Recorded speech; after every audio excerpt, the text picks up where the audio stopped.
The federal government says it has busted a $100 million drug trafficking ring, millions and millions of ecstasy pills.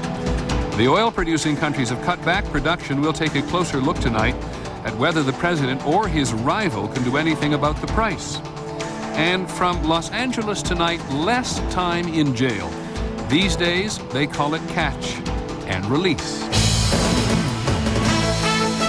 From ABC News, this is World News Tonight with Peter Jennings. Reporting tonight from Washington. Good evening, everyone. We're going to begin with Iraq this evening. 4 American civilians were killed there today, and as sometimes happens, the cameras were there for the gruesome aftermath.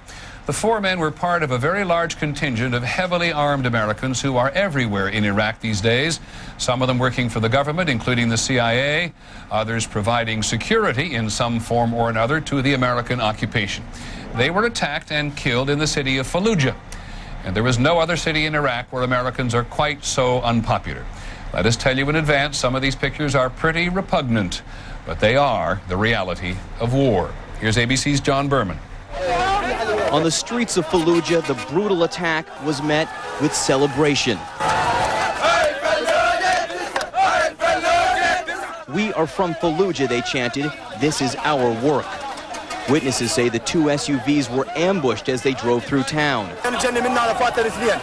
They threw hand grenades, said this man, 2 at each car. The contractors worked for Blackwater Security, a company that protects coalition personnel. The company said they were guarding convoys delivering food around Fallujah. A small crowd descended on the burning cars. What happened next was gruesome. The bodies of the 4 Americans were pulled from the flames, poked, prodded, and beaten. One charred body was tied behind a car and dragged through the streets, a procession that included children. 2 mangled corpses were hanged on a bridge over the Euphrates River. "This is Fallujah," they chanted. "Who asked you to come here?" One Iraqi cameraman told ABC News that most residents in Fallujah stayed inside, disgusted by the attack and what followed. But the crowd was violent and determined. "Fallujah," they yelled, "is the cemetery of America." At their daily news conference, U.S. officials seemed to downplay the significance of the event. While this one incident was happening in Fallujah, throughout the rest of the country, we were opening schools. We were opening health clinics. Still, what happened in the aftermath of today's attack was reminiscent of Somalia 11 years ago, when American soldiers were dragged through the streets of Mogadishu. On the streets of Iraq, you can find stores selling videos of that attack in Somalia, glorifying violence against U.S. troops. It is quite possible that the insurgents here know the impact that these images might have. John Berman, ABC News, Baghdad. The events in Fallujah were broadcast on the Arab television networks today, although our translators were surprised how quickly the programs moved on to other news. Only the Abu Dhabi satellite channel showed the most graphic pictures. A reporter on Al Jazeera said it appeared the U.S. authorities and the Iraqi police didn't care very much about the killings because they did not carry out an immediate investigation. Fallujah is about 230,000 people in population, and since the occupation began, it's developed a reputation as having some of the most anti-American elements in the country. In a recent Iraq poll that we did, 70% of people in the province where Fallujah is located think that attacks on coalition forces are acceptable. In the rest of Iraq, it's about, on average, 17%. Here's more from ABC's Martha Raddatz. Fallujah is the center of one of the most violent areas in Iraq. Shootouts, bombings, murders have been frequent over the past year. But in January, the U.S. Army commander for the region said attacks were decreasing and the coalition was, quote, on a glide path to success. We have turned the corner, and now we can accelerate down the straightaway. Today's attacks make clear that statement was premature. The U.S. Marines who replaced the Army's 82nd Airborne Division just over a week ago promised a get-tough approach with insurgents. They immediately found themselves in a running gun battle that left 1 Marine dead, as well as an ABC cameraman and several Iraqi insurgents. The 1st Marine Expeditionary Force is dedicated to going into Fallujah at any time to restore order, to establish a safe and secure environment and to get on with the progress that's being denied to the vast majority of citizens in Fallujah. That was not the case today. Witnesses in the area told reporters Marines did not enter Fallujah until several hours after the American contractors were killed. In the coming days, U.S. forces are expected to seal off areas around Fallujah and try to round up those believed involved in the attacks and those who cheered them on afterwards. We have to recognize that Fallujah is different than many of the other cities in Iraq. In Fallujah, the people themselves are actively supporting the aggression. And therefore, how we deal with that has to be different. The attacks are not just confined to Fallujah, Peter. It has been, as you know, a very violent month all over Iraq. In fact, Martha, today there were 5 U.S. soldiers killed by one of those explosive devices along the road again. Yes, a very large number of soldiers to be killed by one device, a homemade bomb on a roadside just west of Baghdad. It left a crater 10 by 12 feet. They are investigating this attack. And very briefly, is this what we're seeing today, a representative picture of how the campaign is going against the insurgents? Well, I think certainly central Baghdad remains the problem, and Fallujah remains the problem. In other areas of Iraq, things are going fairly well. They're starting up schools, starting up electricity, but it has been a bad month. 48 Americans killed. That's twice as many as last month. Many thanks, Martha Raddatz over at the Pentagon. There has been, as Martha well knows, a sharp increase in attacks against civilians working throughout Iraq.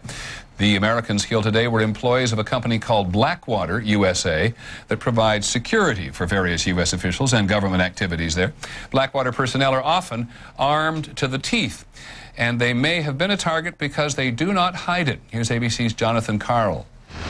The Blackwater Company is known for taking on some of the most dangerous security assignments in Iraq. Blackwater is one of the largest and most conspicuous security firms in Iraq, with about 300 employees there. The contractors that are reporting on what's going on are saying that, look, this is a tough situation. It's very dangerous. There's people sniping at us every day. Private security has become a must for companies and nonprofit organizations working in Iraq, as insurgents have increasingly targeted non-military or so-called soft targets. An estimated 30 private contractors have been killed over the past year. The Pentagon, however, keeps no statistics on non-military deaths. Blackwater is staffed largely by retired U.S. military, including former members of the Special Forces. Their most conspicuous assignment is providing security for Paul Bremer. They also protect oil facilities and U.S. government convoys. They're facing far greater threats than U.S. forces do, and that's a major challenge here. Addressing the loss of their 4 employees today, Blackwater said, "At this point, the exact identities of the victims are not known. However, our thoughts and prayers are with their families." Increasing attacks on contractors has made working in Iraq not only more dangerous, but also more expensive. The U.S. now estimates that up to 15% of reconstruction costs will go for private security. Jonathan Karl, ABC News, the State Department. There is going to be more about the killings in Fallujah later this evening on Nightline. Some of the other news overseas today. In Berlin today, 50 countries pledged more than $4 billion in aid to Afghanistan for the next year. Half the money will come from the U.S. The government in Afghanistan says it needs about $27 billion in the next 7 years to rebuild the country and keep it, as the Afghan government says, from becoming a haven for terrorism and for illegal drugs. There was another suicide bombing in the Central Asian nation of Uzbekistan today.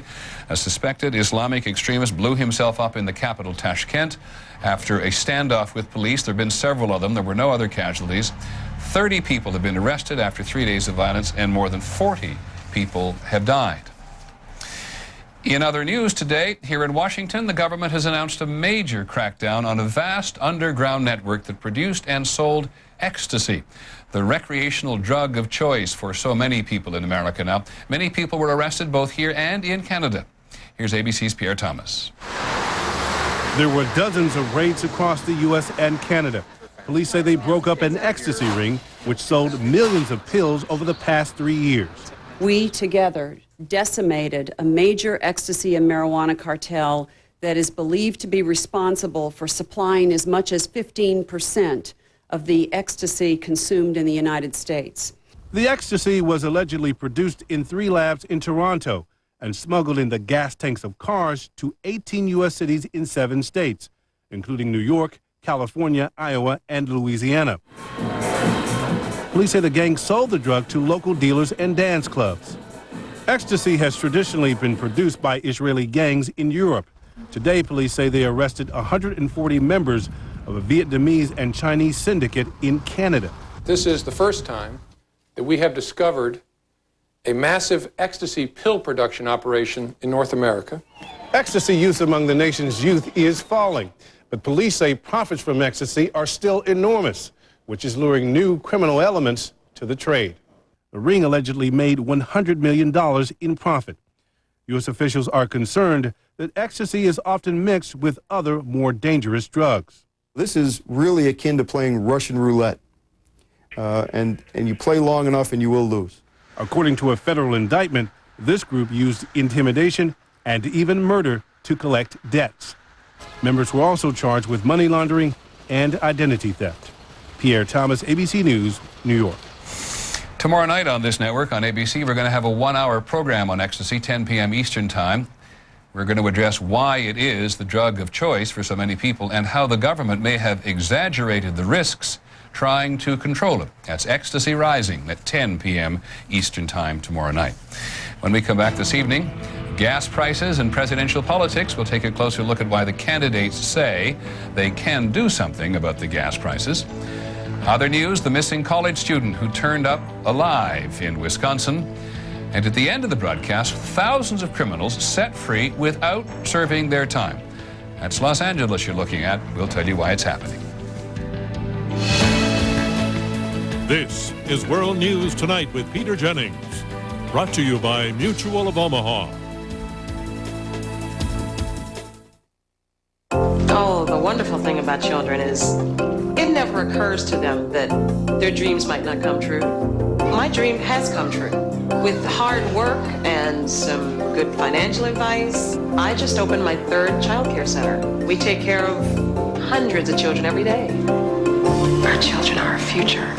They just don't know it yet. Financial services from Mutual of Omaha can help you make plans for your money and plans for your future. Begin today. With Dulcolax laxative, you can relax. It works gently enough for sensitive stomachs, yet provides complete relief. More doctors recommend Dulcolax than any other overnight laxative. Relax. Trust Dulcolax for overnight relief guaranteed.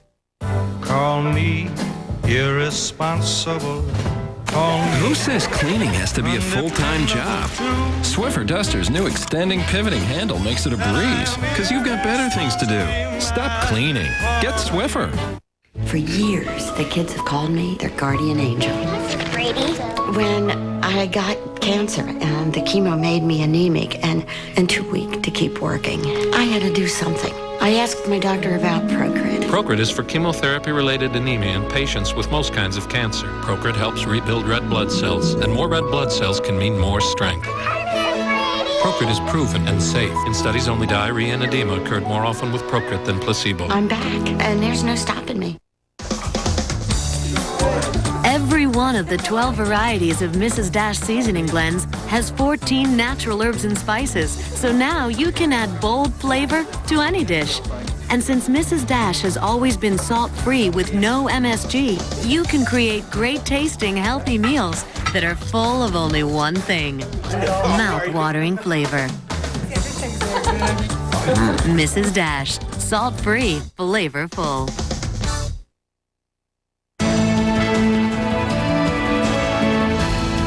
Our closer look for today. In Vienna, the Organization of Petroleum Exporting Countries said it was going to cut oil production by 4% tomorrow. That could help push gas prices even higher than they are today. Gasoline already averages a record $1.76 a gallon nationwide. That's 28 cents higher than it was at the beginning of the year. Senator John Kerry, the Democratic candidate for president, and the Bush campaign have been blaming each other for the soaring cost of gasoline. So we're going to take a closer look at whether either of their proposals will do anything to provide relief. Here's ABC's Kate Snow. In San Diego, regular unleaded is going for well over $2 a gallon, and high prices at the pump will ripple through the whole economy, affecting airlines, the trucking industry, prices for consumers. And so the president and his Democratic rival are promising relief. What we need is an energy plan so we're less dependent on foreign sources of energy. The White House says the answer is its energy bill, but that's languished in Congress for 3 years. Each time the Senate's tried to pass it, it's been watered down. The controversial provision for drilling in the Alaska National Wildlife Refuge, or ANWR, removed. If you take ANWR off the table, then there's not much left in there to provide any substantial growth in domestic crude oil supply. The president's energy plan also includes tax incentives to encourage domestic oil production, but a study from its own energy department says they would have little effect. We need an energy policy that's real and honest for this country. John Kerry's plan, first pressure OPEC to release more oil. But that hasn't worked for this White House, despite what it says are constant conversations with OPEC nations. And it didn't work for President Clinton, whose globetrotting energy secretary tried to convince OPEC nations to increase output. Kerry also wants to stop filling the nation's backup stockpile of emergency crude oil, the Strategic Petroleum Reserve. President Clinton tried something similar in 2000. Gas prices did fall, but not entirely because of Clinton's action. It might have had a very marginal effect. What really mattered, what really brought oil prices back down was the U.S. and the global economy were slowing down. The global demand for oil was slowing. And we had a very warm winter. The bottom line, there's not much any president can do to influence prices at the pump. I don't care whether there's a Democratic administration in place or Republican administration in place. There is little that can be done short term to influence gasoline prices. Not the message most American drivers or voters want to hear. Kate Snow, ABC News, the White House. In our campaign notebook today, President Bush's former counterterrorism advisor Richard Clarke is demanding that critical remarks he made about President Bush be removed from a new campaign advertisement. The ad was produced by a group called MoveOn.org, which is supporting John Kerry. The group said today it would not honor Mr. Clarke's request. When we come back this evening, the case of a missing person that ended well. I love nature. Except when it stops. You're constipated. Maureen. Try Phillips Chocolate Cream Chews. Unlike others, Phillips is stimulant-free. It works more naturally for cramp-free relief. Phillips. Comfortable cramp-free relief.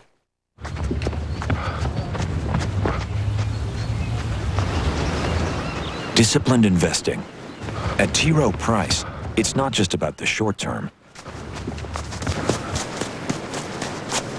It's about a steady, long-term approach. It's the same way we've managed investments for over 65 years. A disciplined, long-term approach. The smartest way to invest. T. Rowe Price. Invest with confidence.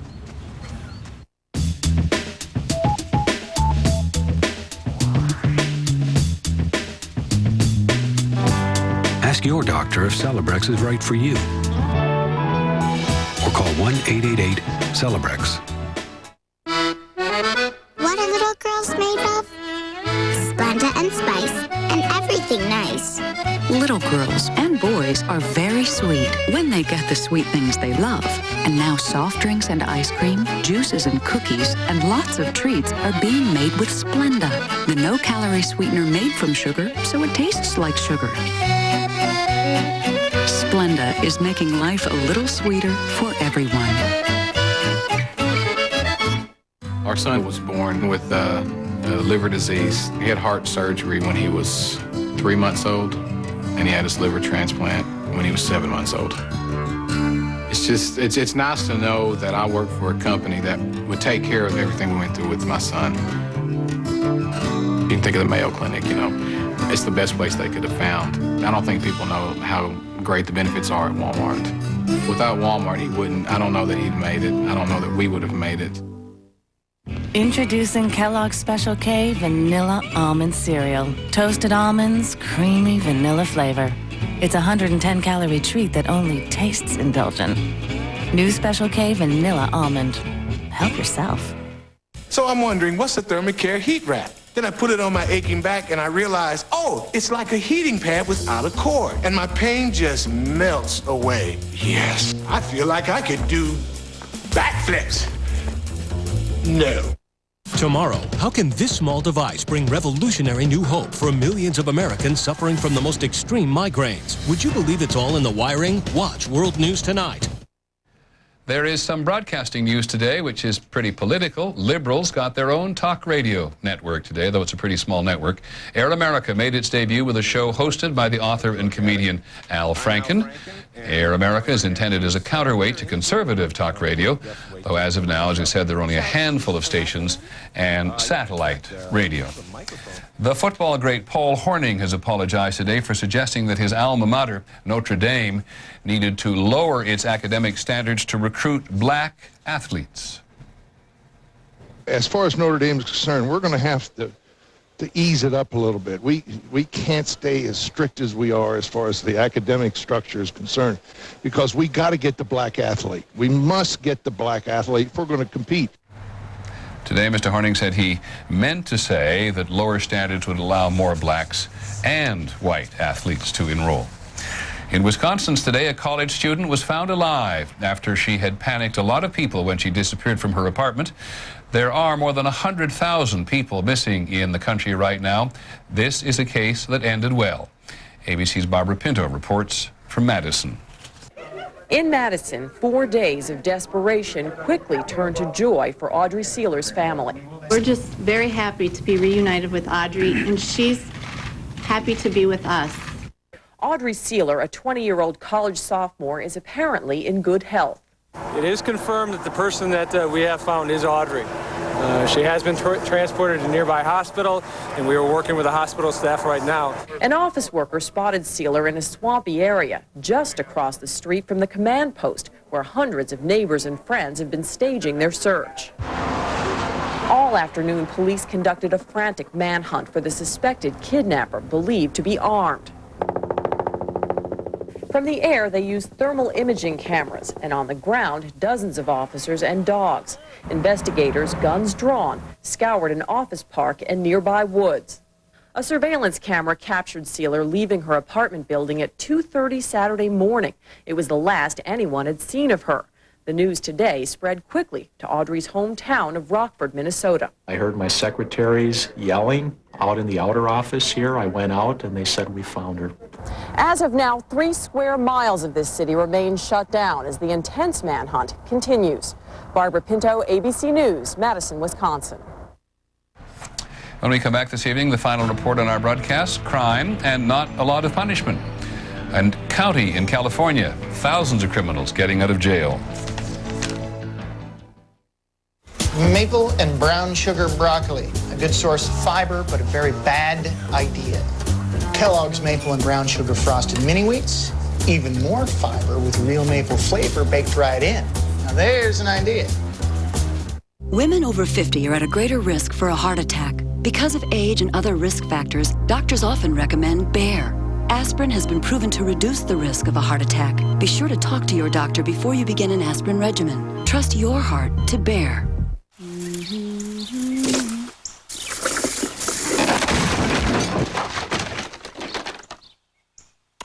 It's termite season. Terminix them with our exclusive problem-solved guarantee. 1-800-TERMINIX.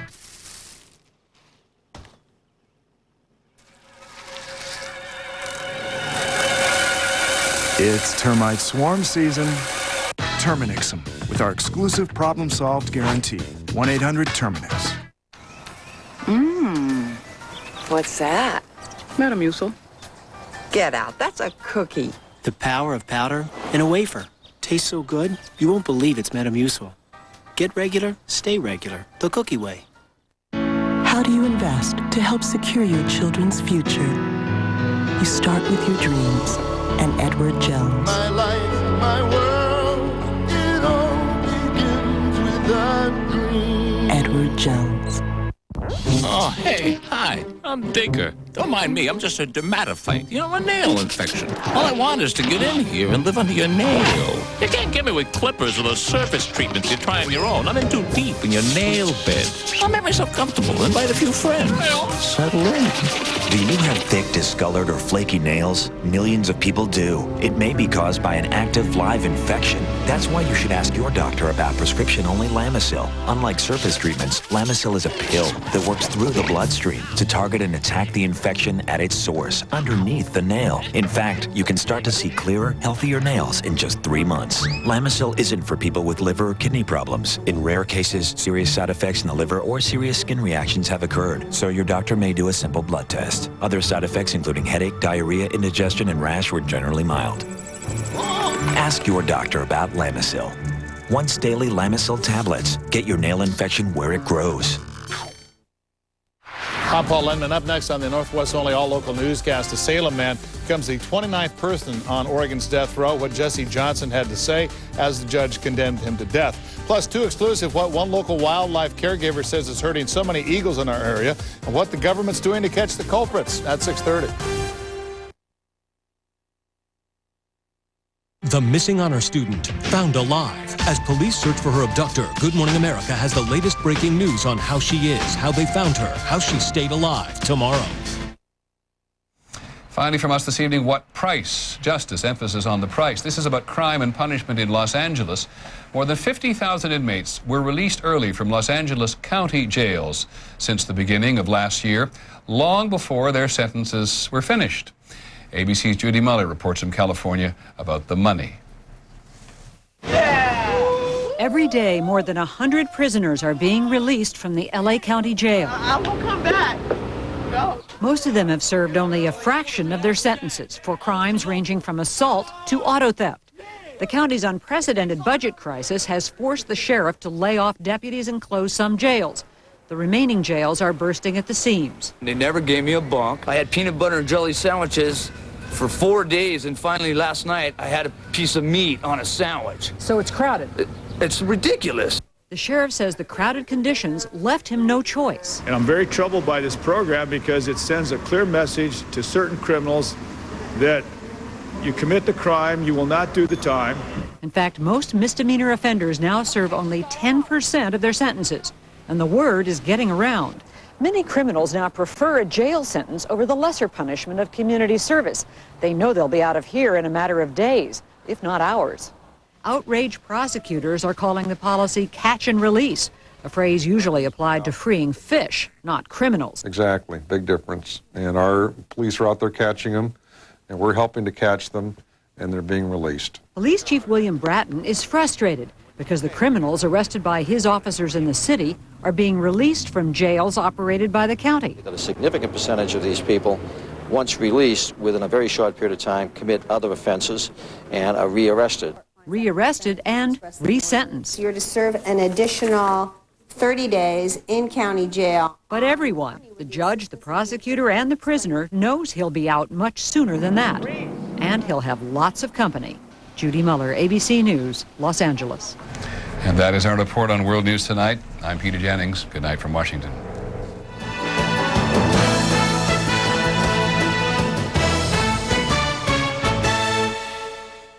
Tonight at 10/9 Central. Be careful. It's Judgment Day at the Kingdom. There's a price to be paid for evil and incompetence. All will pay for their sins. You're all mine. At all new Stephen King's Kingdom Hospital, ABC tonight, 10/9 Central. Now on KQ News at 6:30, a man in Salem becomes the 29th person on Oregon's death row. What he had to say in court today as he learned his fate. Plus, workers who lose their jobs in Washington won't be getting as much help from the state. What Boeing has to do with changes to unemployment benefits. And too exclusive. A wildlife caregiver speaks out against the recent poisonings of bald eagles. What's being offered to help find the culprits. Live from K2, the Northwest only all-local 6:30 newscast with Steve Dunn, Paul Lindman, and exclusive microcast weather with Rod Hill. K2 and you, the spirit of the Northwest. Good evening. First on 2, Oregon has another inmate on death row. A Marion County judge today sentenced 42-year-old Jesse Lee Johnson to die. A jury found him guilty last week for the murder of a woman. And as K2's Bob High tells us, the sentence brings a measure of relief to the victim's family. After 6 agonizing years, I'm very, very happy. Eva Corbin says she can sleep at night now, knowing her daughter's killer, 42-year-old Jesse Lee Johnson, is now on Oregon's death row. She knows there will be decades of appeals. I'm putting that